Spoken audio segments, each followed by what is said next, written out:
Hi guys, what's up? My name is Eric. Most of you know me on social media as a new guy, and I like to go by. The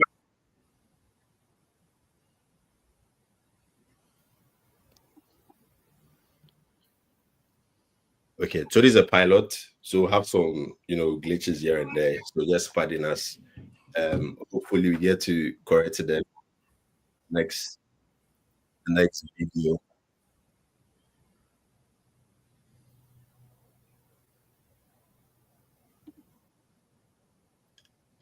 Now I am thinking either Aben or Vicky.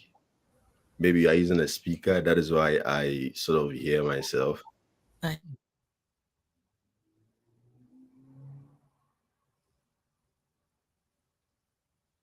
in the back. Yes.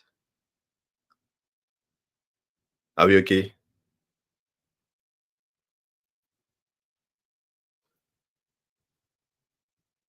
So quick question. So when I speak, does it take time for you guys to hear me or it replays all over again? Oh no, we hear you clearly. can hear you.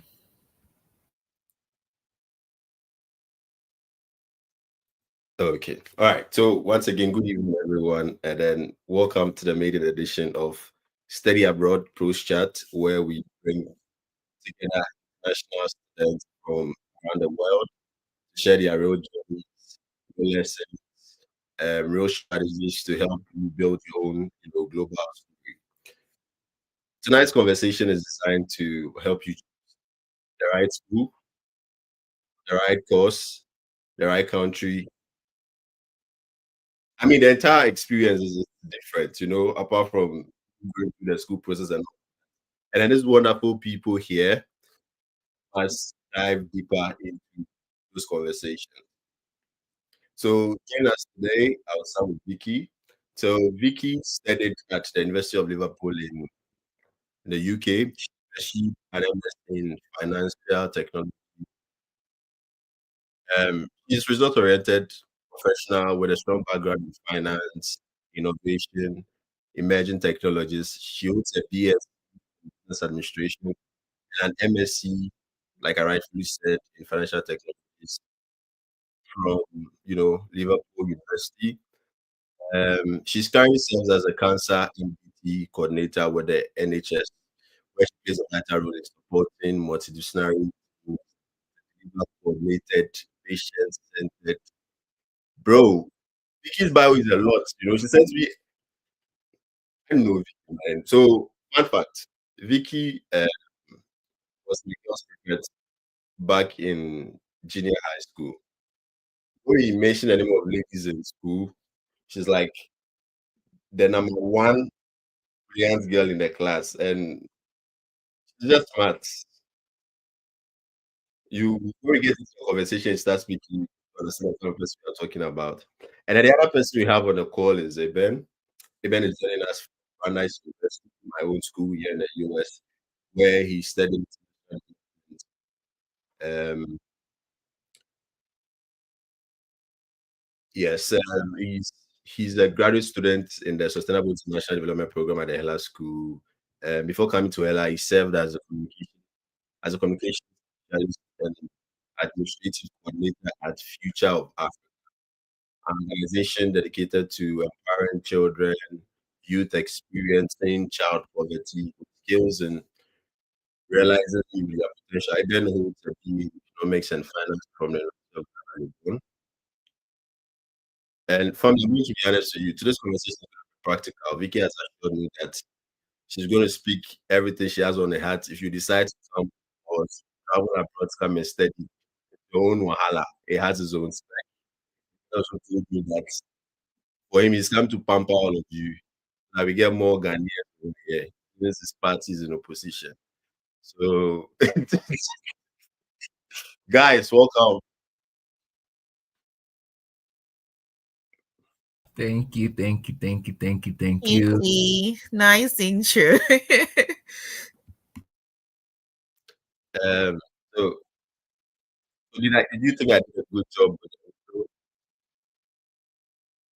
intro? Okay, all right. So, let's begin with for the both of you. I don't know what start first, but for the both of you, why did you guys consider to study abroad in the first place?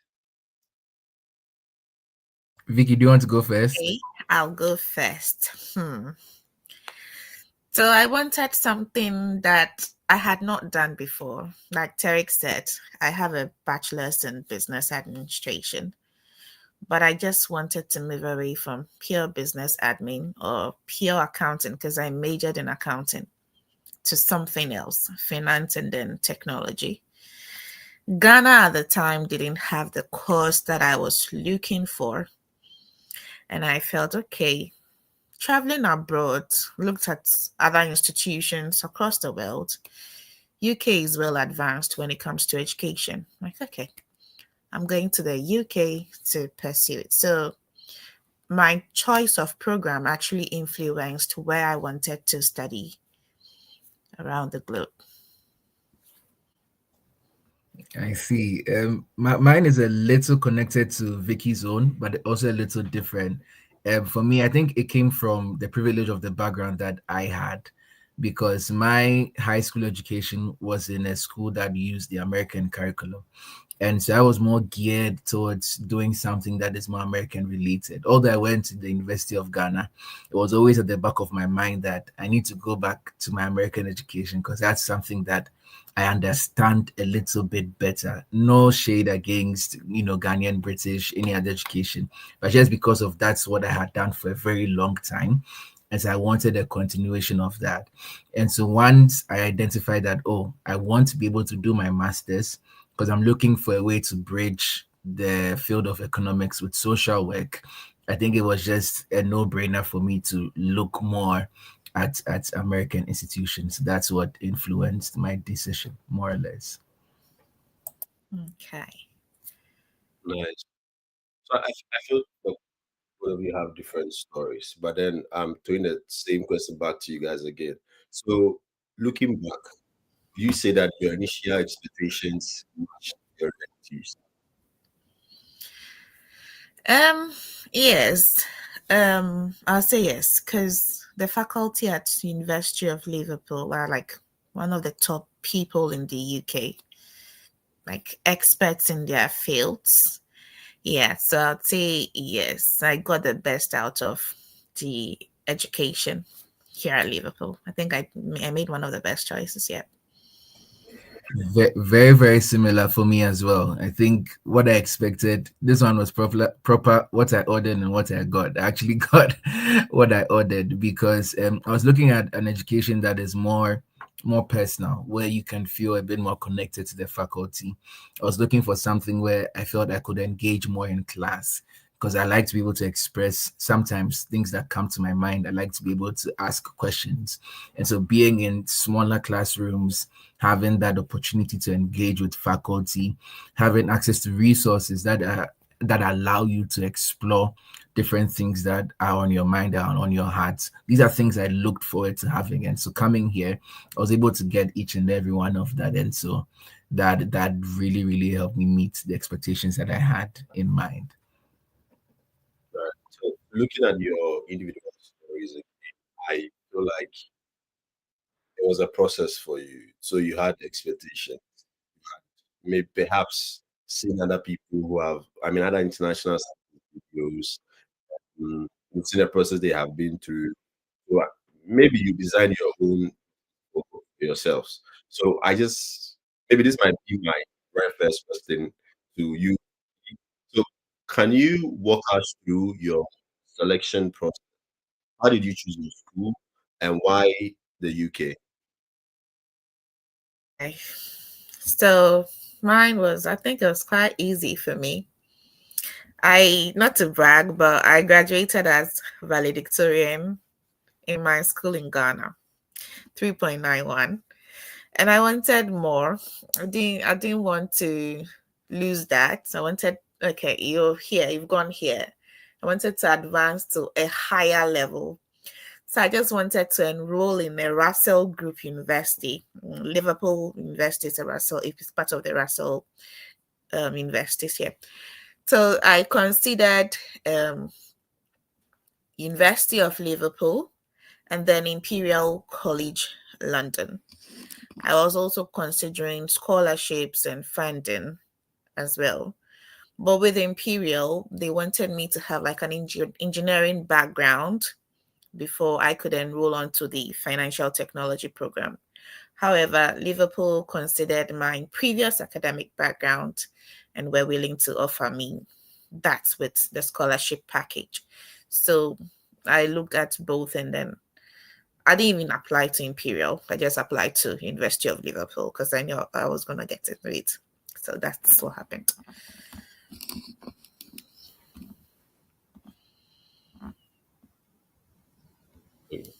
Okay, that is a power of positivism. I mean, if there's a word like that, though.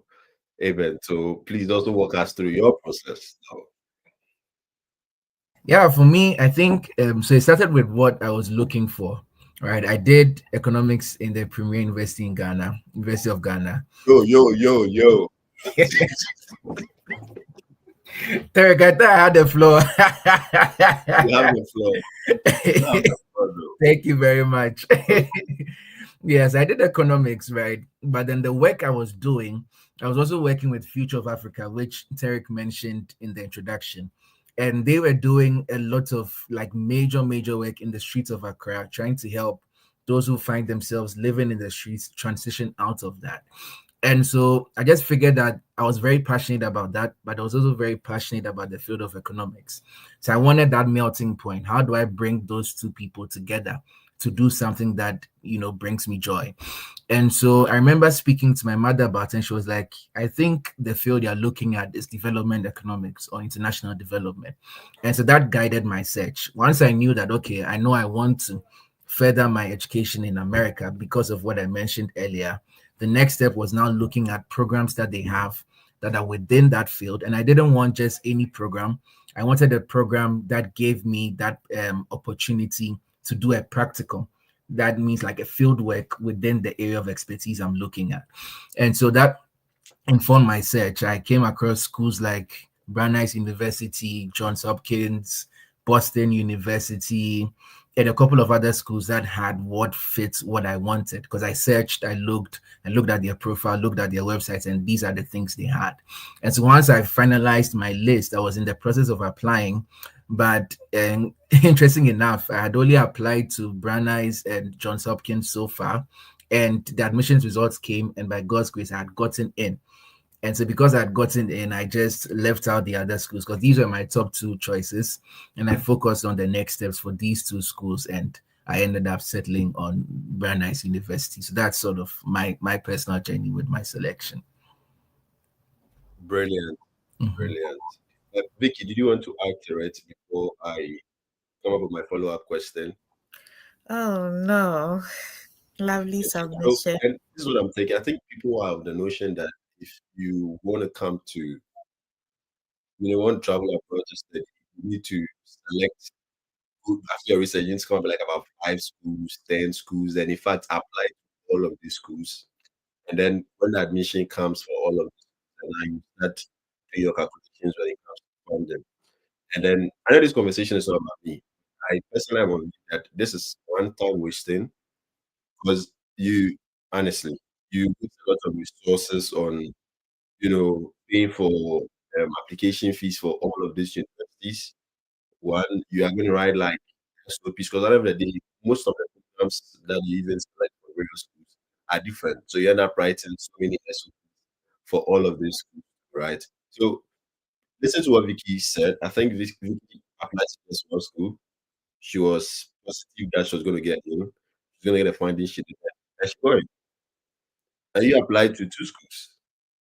All right. So if you have the opportunity to maybe advise someone who's watching us right now about, selection of schools and then the process and all that, what would you say to that person? Okay, I'll go first again. So, first of all, search within yourself. Know what you want to do. Don't follow the crowd. And then look at the job market. Okay, if I pursue this course or this course I'm going to apply to, what are the chances of getting a job after? Do all those things. Look at the institution, how well they are positioned, or even the country that you want to study at. These are the things that you do first. Then you streamline the schools. Select about 4 or 5 schools you want to apply to. Get in touch with their faculty, their admissions team. Make your inquiries. Through the conversations that you have with the people, you would know which school you would know the school to apply to, the chances of your like you being admitted or gaining admission to that school. I would say I'm a lazy girl in a certain way. I don't like things that would waste my time.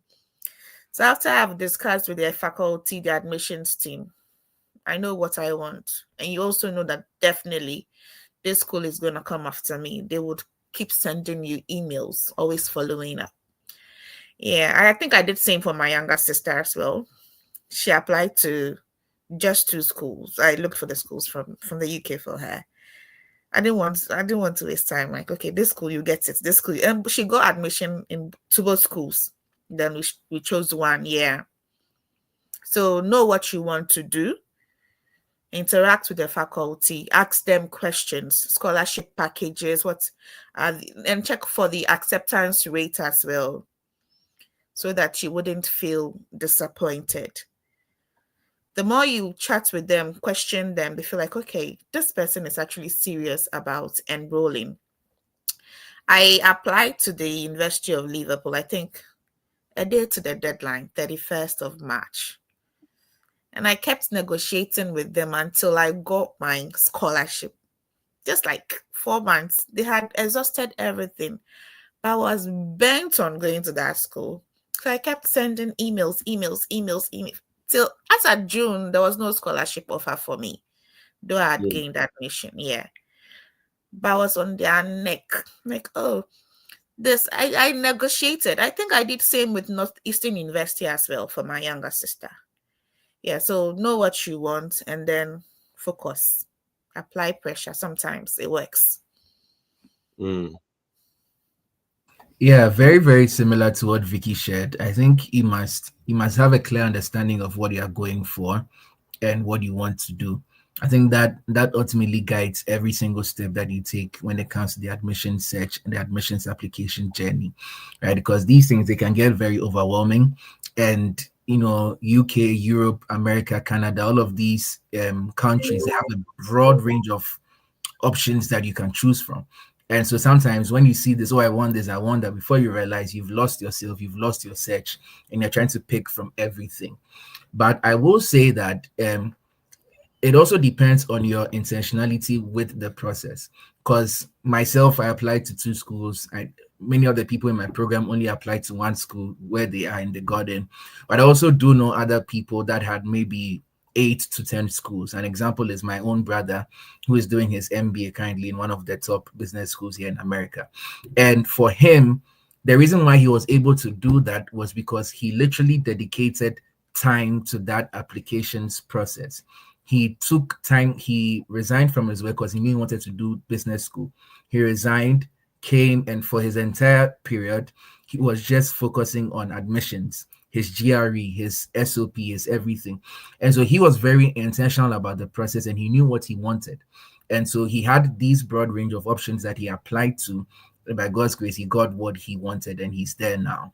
And so ultimately, I think Vicky has said whatever matters. You have to identify what you want. You must know what you're ready to invest into the process.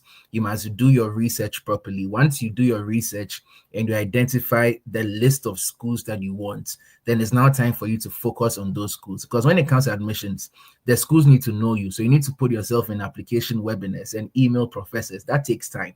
So you can't do it with a lot of things. So once you know that you have your bucket, you can really put in the investment and at the end of the day to reap the results you're looking for. I believe.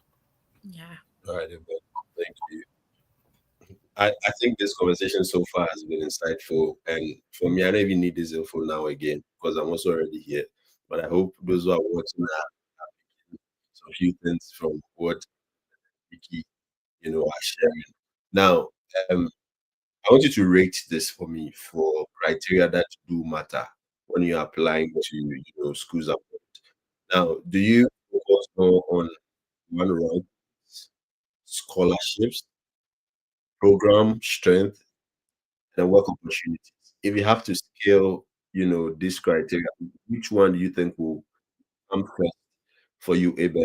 And then for V, which one of these you think will come first, second, and then in that order? Ranking, the school's ranking, the scholarships, opportunity, the program strength, and then work opportunities. Oh, that's a tough selection. But I think off the top of my head, I would probably start with scholarships. Mhm. Then I would go to program strength. Then I'll go to job opportunities before going to ranking. Should I explain why, or should I just do the ranking first? I mean, you want to explain, Let me sure. come in. Let me come in. So yeah, when I was in Ghana, I was using the rankings. But after I got here, I realized that sometimes the rankings do not matter. It's about you, the individual.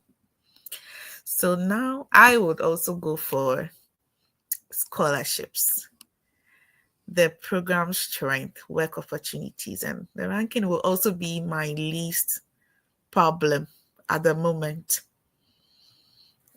The workforce here looks at what you are capable of doing as an individual, not the school you attended. Yeah, I know people who went to Oxford and Cambridge and they're still unemployed in the UK. Okay, So the ranking doesn't matter to me now. okay, all right. Thank you guys so much for this ranking. Now, my last question, maybe which would be around school selection. What do you individually African students overlook when choosing programs? Because I mean, you have friends over here and they share their stories all the time, right? There are a lot of them who are done with schools, who went to like the Oxfords, like Vicentia said, Cambridge, and I believe that we also have some friends there in Massachusetts who went to the Harvard and don't have jobs today, right? I mean, we're all still looking for jobs, right? So, what do you think African students, I mean, those of us already here, sort of look when we are choosing our programs? Can you come again with the question, please? Yeah, so I'm asking that I feel like after the school's ranking and scholarship, I mean, all of these things are good, but I feel like we overlook anything when we are applying for school, right? So based on your own understanding or based on your own knowledge, actually a lot of students around. What do you think are some of the things us as Africans we overlook when we are choosing our programs here and there? Yeah. Okay.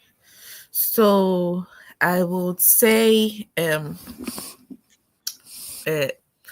is what I'll say. Oh, I want to travel abroad.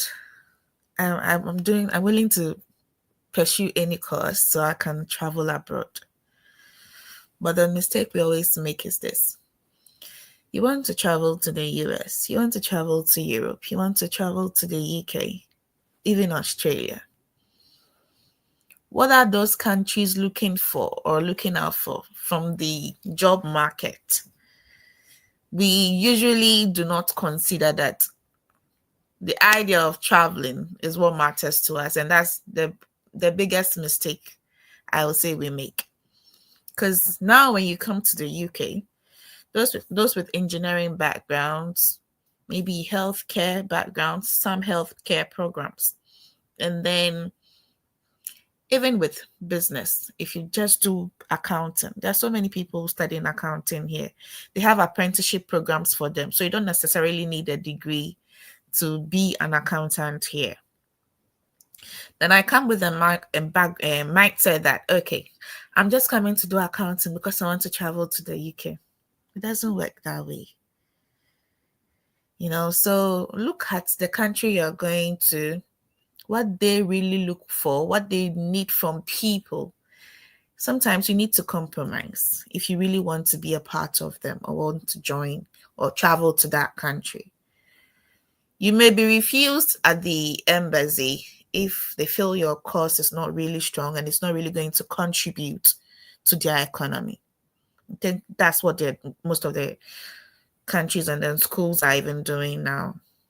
So that's, to me, that's the biggest mistake. I just want to travel, so I'm willing to do any course.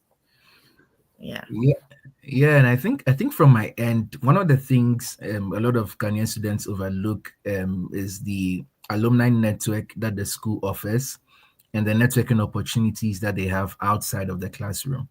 I think many times when we come in, we are very focused and hyper focused on grades. Like, I want to get very, very good grades and finish with a good GPA. It was a professor in one of our classes that spent an entire class just telling us that no, look beyond that. Attend conferences, meet people, allow these people to connect you to other people, because connections work everywhere. You cannot do without connections, no matter where you find yourselves. And I think that's what makes the difference in access to jobs for maybe Ghanaian students and other students. I'm a TA now, and there are students who sometimes would request that they will not be in class this week because they have a conference that they need to attend. At the end of the day, these people may not get the 98 and the 99 and the 100 in the class. But when we all graduate, you see that these people already have their research position lined up for them or their jobs lined up for them. Because while I was in school, it wasn't just about the books for them, it was about the opportunities they are taking advantage of, so that when they come out, they are so seasoned that everyone looks out for them. And another thing is looking at the alumni network the school offers, right? When you come out of the institution, schools will your alumni will be the ones sticking their neck out for you. Oh, you went to Fletcher, or you went to Hella, or you went to SAIS, or you went to Harvard Business School. Oh, let me show you this person, let me show you that person. Recognizing that alumni network and how tight it is with the school's program and identifying with it, I think that's going to make all the difference, because these people are going to connect you to other people who are going to help you get out and get the opportunities you're really looking out for. So that's what I would say from my end. Yeah, to add to what Eben said, Mhm. from personal experience, when I first came to the UK or I joined my class, I was the only Black student in the class and the only Ghanaian. It felt awkward. So what I took advantage of the situation. You always see me sitting in front at the front row, trying to ask questions. Even if it doesn't make sense, I'll ask the lecturer. After class, I'll go and sit in the lecturer's office because we have office hours. Oh, I didn't understand this. What do you think about this? And I got the dean of the entire faculty to supervise my project because I built that relationship with him. He asked me to publish the work. So let's not ignore the faculty, the lecturers that are teaching us, because believe you me, they also know people in very high positions. Still today, I have a lecturer who texts me almost every week. How are you? How is the job market? What are you doing now? What's your next? Like, call me when you need anything. So let's also not run away or shy away from the lecturers thinking, oh, we are different people coming from different Oh, bro, me. backgrounds. Yeah. You may never know. If they see that you're a brilliant student or you have the willingness to learn, they'll push you. Mm.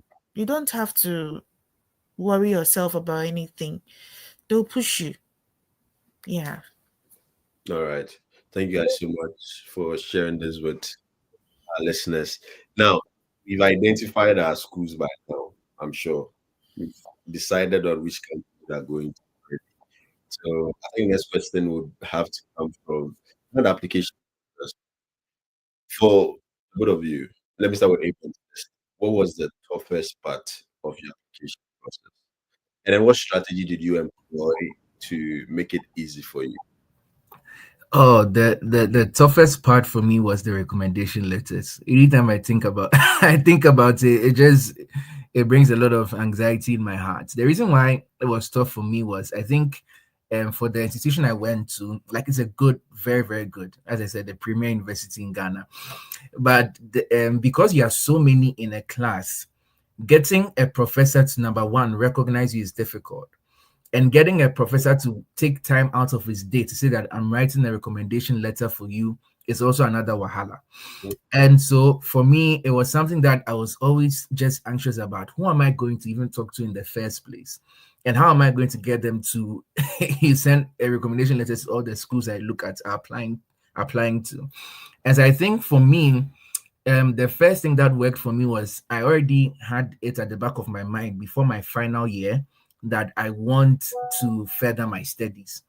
And so that helped me to be a little bit more intentional with how I conducted myself in the final year. Because it meant that I now had to make the effort to say, okay, for this class, let me talk a little bit more. Let me do well on my assessments. Let me have a good relationship with my lecturers so that when I go and I ask for it, it's not going to be a burden. And so thankfully that worked out for me. There was one class that we did a group presentation, and I think sometimes presentations can be one of my strong assets. And so I was able to do it with my group, and our group actually stood out. And so when we finished the course, and thankfully I got an A in that course as well. I remember it was financial markets. When we finished the course, I sent an email to the lecturer saying that, oh, I'm applying to so and so school, and I need a recommendation letter. Can you help me? And the first thing he said, no, it wasn't an email. Sorry, I knew his office. I went in person, and he was like, "Oh, I know you, so I'll do it. It's easy." And that just took a huge burden off my shoulders because I was just thinking, who am I going to connect with? And so he did it for me. Then another lecturer who I sent an email to based on the course rep also looked at my resume, looked at my grade, and he said that okay, everything looks good, so I can do it for you. So I think your strategy concerning that is to get in touch with the lecturers very early. Let them know what your intention is. Let them know that you are looking at doing this, and let them prepare for it ahead of time. Once you get in touch with them early, the next thing is to just be a little bit more visible in class. Either become a course rep, or if it's too late now and you're already out of school, then just try to connect to them, send them things that will help them to remember you, and let them know ahead of time. That's the main thing. Let them know ahead of time, and they'll prepare it for you. So that's for me the hardest thing. I'm sure Vicky's will be a little bit different. Well, yeah, I don't think I encountered Vicky, any Vicky, difficulty. before I come to you, I think Eben only mentioned the recommendation letters. So I need to find out from you, what about your professional recommendation as well? Do you have difficulty trying to get a professional recommendation? For me, Yeah, for you. Or it that was just academic? no, I added a professional one, but for professional one, I wasn't too bothered Oh, because I had worked with the man for my entire university career, so he knew me. My okay. only difficulty was that after school, I did my service with them. And so it was almost automatic that, oh, you're going to work for me for a long time because I sort of Okay. invested in you while you were in school. So sort of breaking that relationship because I want to further my studies was a difficulty because I felt I would be betraying him. But once I was able to overcome that feeling, I remember I went to his office, I told him, and he was so gracious. He said, oh, I'll do it for you. And he did it for me very graciously. And so I think for that, the main thing was just overcoming that guilt in your head that, oh, this is someone that has mentored me and has invested in me. And now I'm leaving him to go and further my studies. How is he going to feel? But once I was able to overcome that, he did it graciously for me, and I'm thankful to him for that. All right. Yeah. Back to you, Vicky. Hey, to be honest, I don't think Yeah. I encountered any issue with my application. Yeah, I've been a course rep. I was a course rep from level 100 to 400. I went to a private university, AUCC, and I was an all-rounder. Find me in the class and you find me outside the class. Entertainment wise, I was there. Student leadership, I was there. And I also worked on the board. I worked, yeah, I represented the students, even from level 100 on the management board. So, like, I was well known. And I think one of the lecturers even brought my recommendation letter to my office. I worked at the British Council before coming. So he brought it all the way to where I worked. So yeah, I have very good relationships with my lecturers. I can make friends easily. I think it's the gift I have. And when you become my friend, I take advantage of it to the core maximum. And if you're very, I know you're going to be valuable at a point. So I try to maintain that relationship. My lecturers that taught me in Ghana, I still call them on phone. We talk from time to time. They tell me what's up. Yeah. So for recommendation wise, I don't think I had issues. No, they were all willing to do it for me. And yeah, my manager at the British Council then too was quite young and he understood the process. So yeah, it worked. Okay. So listen to you, Vicky, listen to you. The most difficult problem perhaps has to do with getting recommendation letters. And I think a strategy to employ here is that try as much that you have very good relationships with your professors. And I think the story is not different from me. I think I had very good relationship with my professors, and it was very easy. When I needed a recommendation, that's all I had to do was send an email. Or those I knew, I just reached out to them. That's so it was easy. So I think for those who are listening, I think this is also something also, if you are still in school, final year, final semester, make sure all your professors for your final have their contacts, you have a relationship with them. That's it. You don't have to be an A student to be friends with a professor. You don't have to be like Vicky or Aben to be friends with your professor. You can be like me, like some D's and some C's and still be friends with your professors. Yeah, they like people like us too. Yeah. So that is I think that's an advice that everybody needs to, also Yeah. take seriously. Right. So let's talk about personal statements, SOPs, right? I know Vicky, you went to a communication school, so maybe it was easy for you to put together an SOP because you mentioned you didn't have any issues with your applications. And I'm thinking I've seen Eben reading books all the time. So I'm thinking SOPs are also not a problem for right. So what can you advise we do? Because in my situation, you don't have difficulties writing SOPs. What do you advise we do to have or to get our SOPs to stand up? Okay.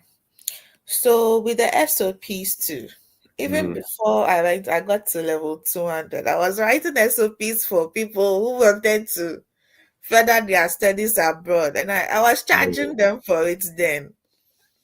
So I'll Okay. write for you, and then I'll review it, and then so like if I'm not saying anybody is average, but if you feel like okay, you can't write everything, there are people that are like born writers. So on the side, I do article writing as well.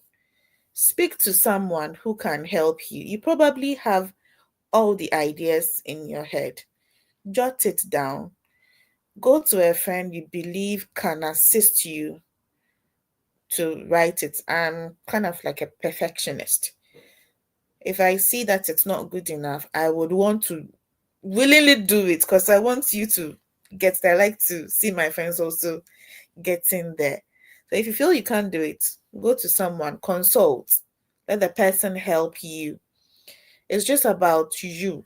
You have your personal abilities. Tell the person what you can do. I believe we all have our unique selling points. So let the person make the person aware of that. And I think it can help. Even you can speak to some um what do you call it, the faculty or your lecturers who have been there, teaching assistants. They can also guide you. And I think we have online tools that you can also use to better yourself now. Yeah. Okay. Eben. Yeah, I think Vicky has mentioned all the critical areas, right? And I think that's like spot on because in writing the SOP is sometimes called your personal statement. And so for me, I think the main thing is deep introspection, right? I try to look at the questions the SOP is trying to ask. So it wants to know what your story is, what your motivations are, what your journey has been, why you want to do this program, and how do you think this school would help you achieve the goals that you have, right? These are some of the questions the SOP looks at answering. So for me, that was what I actually prioritized. Because in terms of the structure, in terms of the flow, you can get people to help you with it. You can get the templates online. You can get the template from other things. Even AI tools are there to help you get the structure right. What is going to make it stand out is the content. So I prioritize that to try to answer those questions based on what is deep within me. Once I answered those questions, everything else was a little bit easier because I could get people that could help me say that, okay, just put this in the first paragraph, put this in the second paragraph, change the grammar, change that, let this sound better, and you're good to go. So for me, I think the main thing you can prioritize is being reflective, right? Reflect on your journey and your motivations and write it down. Just answer those questions, write it down, get the rough work out of your heart and out of your mind. Once the rough work is out, the structure can be helped by other people and other tools, and you can just submit it. All right. Thank you very much, Vicky. Thank you very much. I want to give an example. So Oh. I'm trying to apply for another program. And he talked about personal introspection. Something that I encountered during my childhood, like a normal daily activity. I didn't know I could use that as my introduction. So I wrote it and shared it with my sister. And she was like, hey,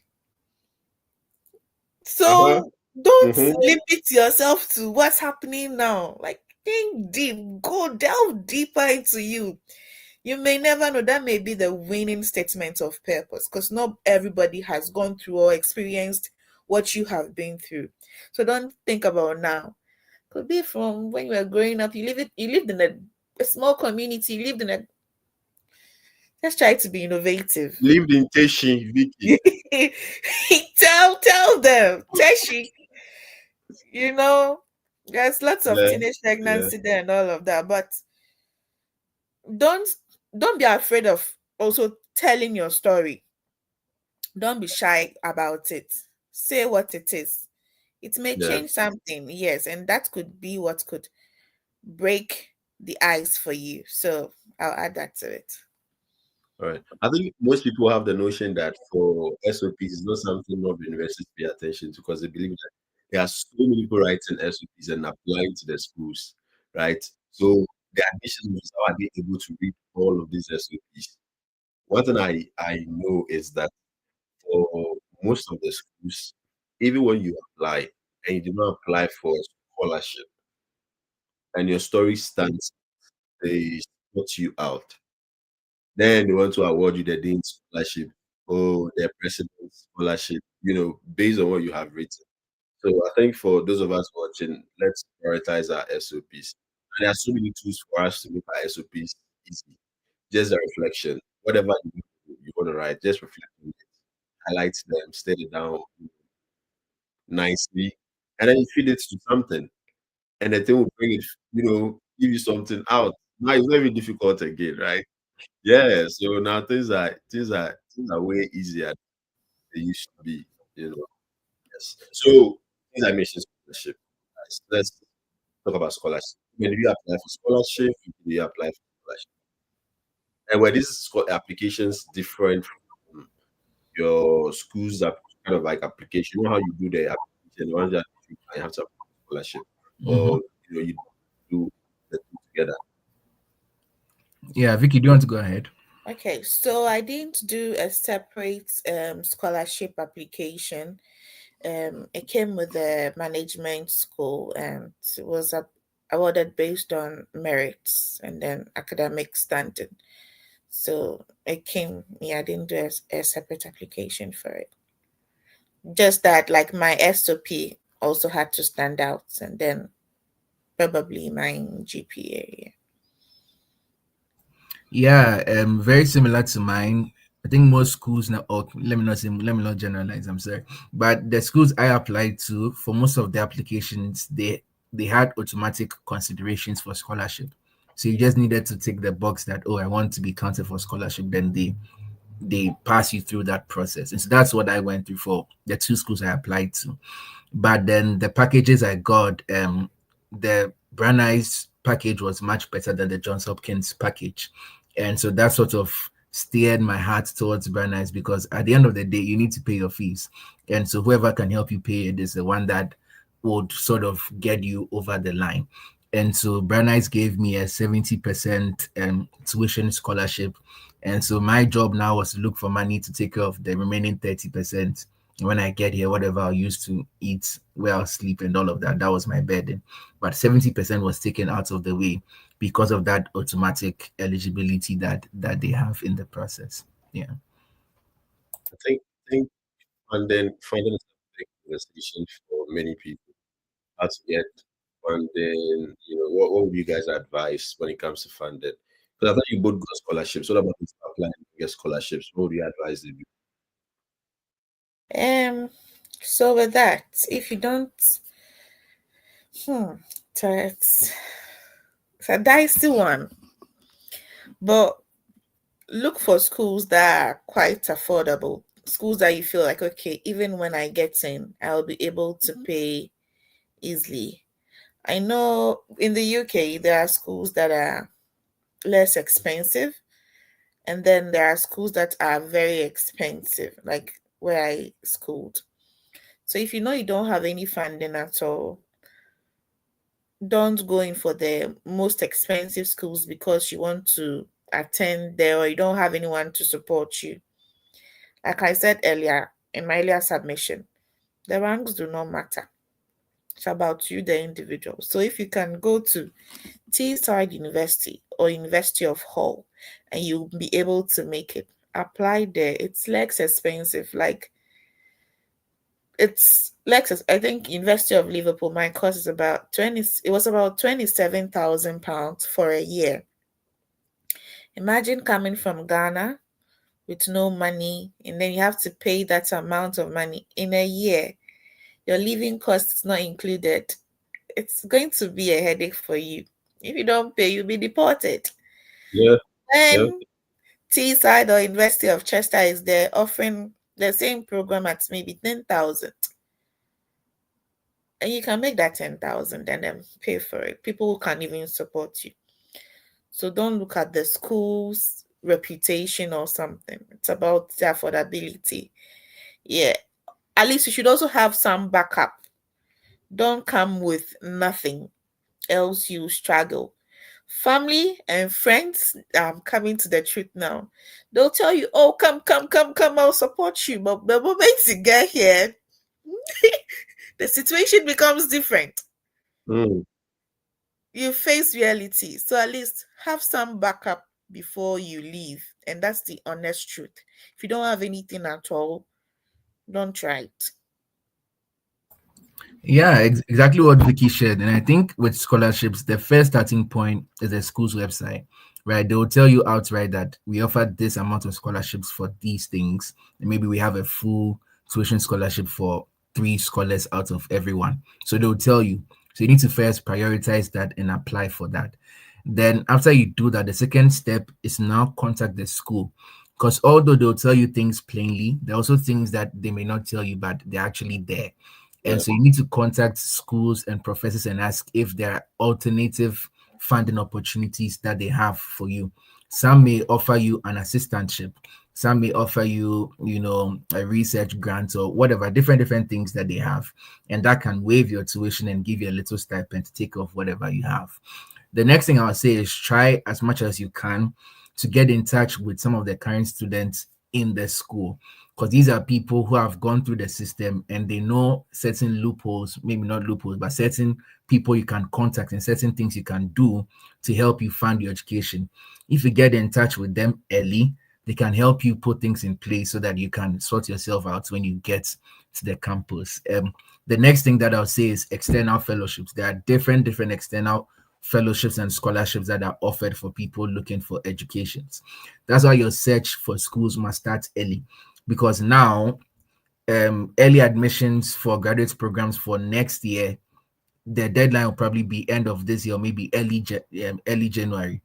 Once the deadline comes, scholarships actually come earlier than that. Those that give you a lot of money, the deadline was probably in August or September. So you're probably a little bit late, but I mean, there are still many other options. But what I'm trying to say is that look for external fellowship. Just do a search, scholarships for America, then start from there, go deep, go to LinkedIn, go to people's pages, look at travel consults and other consults that are there, go through it. They will give you links and you can apply for that.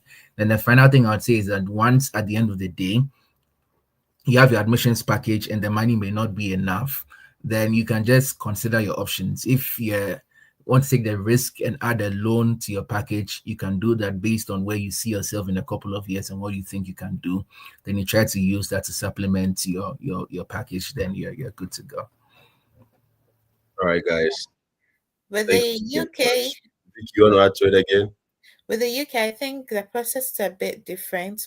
So we don't really have something like graduate assistantship and then teaching assistantship. The only thing you have is to work 20 hours now. And with the way things are going for immigrants here, it's difficult for you to even get a job when you come in as like a freshman. So that's also quite like a struggle. It takes the grace of God to get a job. Mm, mm, Yes, so you have to prepare. And if the school tells you we can't offer you anything, and you force yourself and you get here, they report people a lot here. They don't joke with reporting.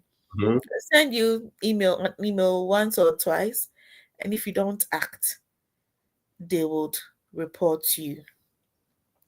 It's Okay. as simple as that. At least I know with the University of Liverpool, they'll just report you and then you'll be deported. All right. So we don't have much time. So if you're still watching, this is study abroad pros chat. So these are my pros. Today I have Vicky and I have Eben. You know, this and I'm super excited to have the two of them on today. Now, if you have any questions, right, you can leave in the comment section. I can read them for them so that we all answer them together. I think someone left a question. I will read that, and then we'll, we'll ease the question down a little bit because we are applying to too many schools this evening. So someone is asking, please, what's the best time to apply for 2026? Secure good funding or assistantships? The best time to apply for 4. I think it's now. I'm looking at US schools now, thinking about relocating. And you have to start applying now. By the end of this month, you should have submitted your application if you really want to be considered for a huge scholarship. Even to get admission, you have to apply now because most schools do like a rolling basis admission thing. So the earlier you apply, the better your chances of getting in and even securing a scholarship. Don't wait for the last minute before you apply. Yeah, Vicky has said it all. You have to apply now because the No. deadlines are coming. December, end of December, January, deadlines are in. Yeah, so start applying. All right, so let me just. So if you are watching, you are struggling to apply to any of the schools, we are here for you. You can leave me a private message. I think on the screen, you can message the number on your screen or send us an email and I would support you with your study and study abroad journey. So don't forget to send us a message. We are open. You can leave the message. My name is so I'm making study in the UK. Are you able to support me? We'll be there to support you in all of this. So like I said, let's tone down the conversation a little bit. So I think one of the biggest conversations we have, among ourselves as international students is the biggest shock you got to the UK, Vicky, before you got to the US, was the biggest shock of your life, both academically and then maybe culturally. Yeah. So I'll use Liverpool. Okay. Their English accent is different. Very, very different. It Mm-hmm. doesn't sound Mm-hmm. British at all. So one, it was a shock, and everywhere you go to, you're like, "Hello, love. Hello, love. Hello, love." You can't use that in Africa. So if someone calls you love and you think it's something else, you'll be in trouble. Yeah, Oh, it's like a normal greeting for them. Yeah. okay. And academically, um, you can't rely on lecturers to spoon feed you everything. You need to study, you Mm-hmm. need to research, you need to up your game. They'll give for University of Liverpool, they'll present the idea to you. You have to work on it to make it sound better or make something out of whatever they are giving you. They're not going to spoon feed you with everything. And you don't wait for the lecturer to come and tell you do this before you need to act smart. Yeah. I did a 1 year master's program, so it was quite intensive. Yes. So I think that's it. All right. Yeah, I think for me, Do you for have the no, yeah, let's see.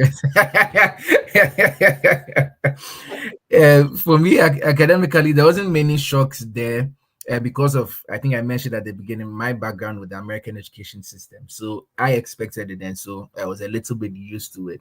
But I think for me, the biggest shock when I came was the cost of living, because although I knew that I'd be spending in another currency, I expected that, oh, this is America, everything's supposed to be cheap in America. Then the first thing that hits me was rent. The rent, because it's a college city, the rent is crazy. I'm like, how do they expect this young boy to pay this amount of money every month? But I would give all the glory to God that He took me through that. Then groceries, you'd go, oh, I'm just buying some vegetables, before you realize you're spending $50, $100 on what you need for a week or even less than a week. And so you have to find other ways to survive. You go to food pantries. You have to humble yourself and say, actually, I need donations for food to take care of myself and all of yeah, that. So yeah. I think that was a big shock for me as well. Mhm. Okay. So I think we have two questions. I'm gonna read them. So someone is asking that what fears or misconceptions did you have before studying abroad, and how did the experience academically different? Mm, So someone people assume that the moment you decide to study abroad, there's like a ready job there waiting for you. Please, so it doesn't work that way. It doesn't at all. Whilst you're in school, you can be searching for jobs. Yeah, applying to companies and then institutions. Where I work now, I got a job whilst I was a student.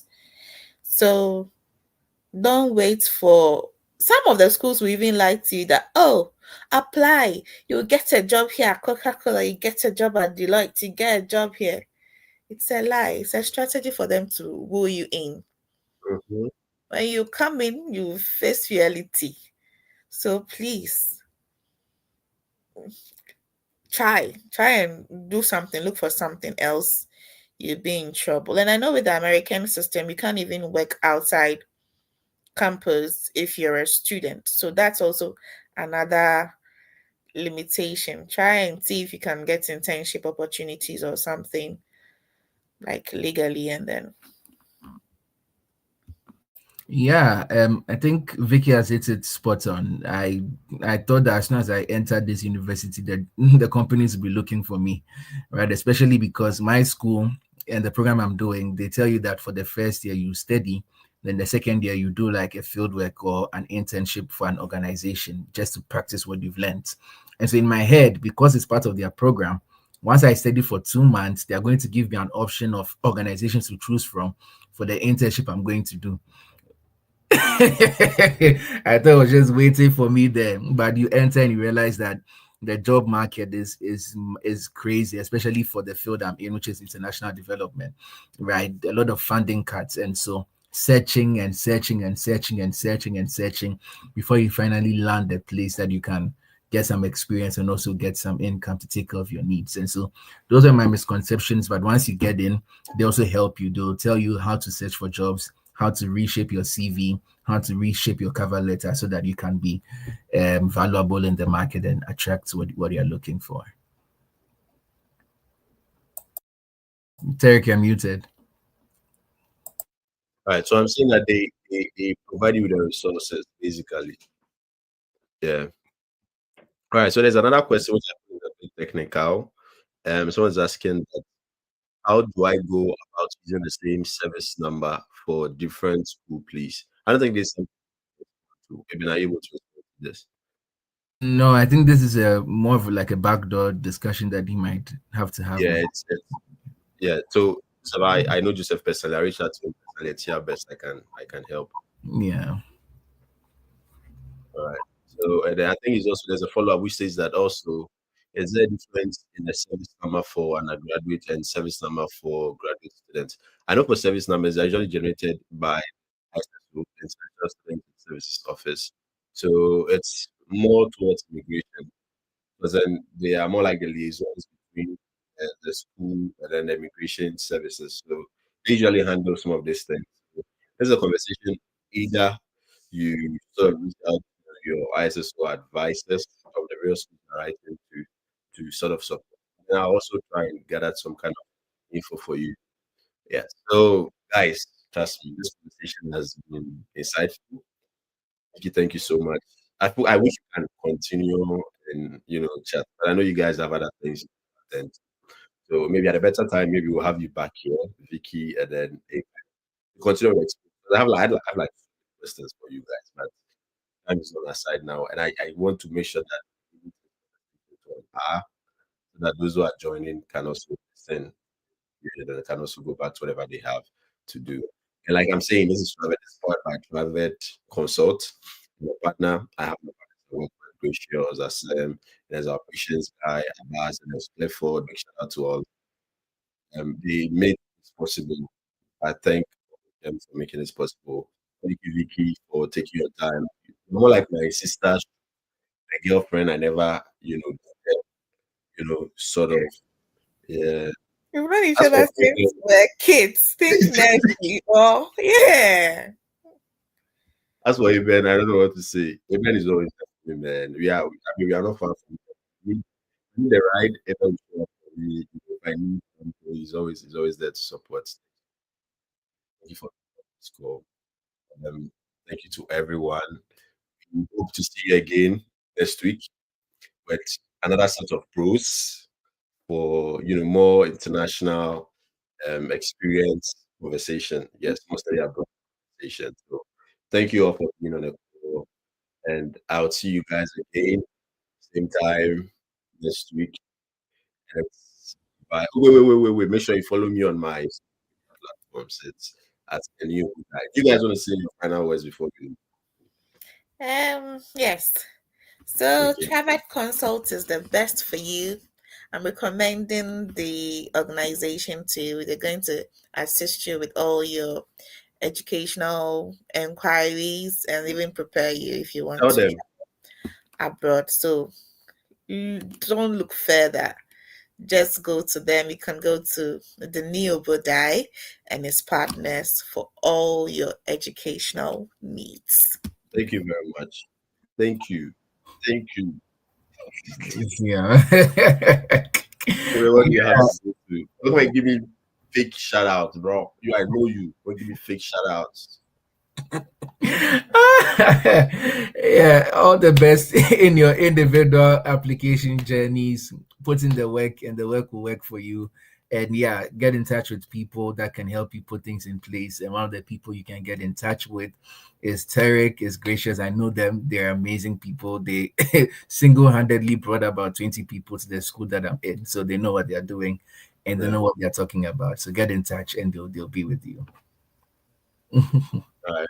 Thank you guys. Thank Thank you all you. so much, man. Thank you. I'll see you in the next episode. All right.